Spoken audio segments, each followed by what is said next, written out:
everyone, it's Sean from Sean's Toy Room, and I'm here today with the appropriate backdrop and the appropriate t-shirt for the subject of today's video, which is the next in the line of MOTU unboxings. So there's the Buzzsaw Hordak, which I got nearly 3 years ago at, it wasn't Fan Expo Toronto, no, that was late October of 21.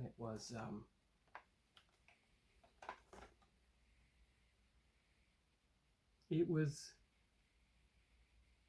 the first time I went to the Mississauga Hilton Toy Show, and that's where I found this Buzzsaw Hordak here. And of course later on, I think it was 2023, even though it was produced in 22, and it didn't have the 40th anniversary branding on it, weirdly enough, Dragon Blaster Skeletor. Now this figure, there's the back, is the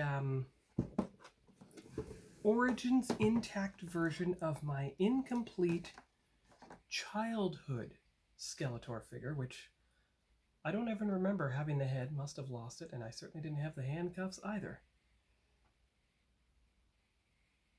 But anyway, we'll compare this figure to the Origins counterpart and get a picture of them side by side for the video and everything else. So, and put you down on the table and we'll pick up with the unboxing. Be right back.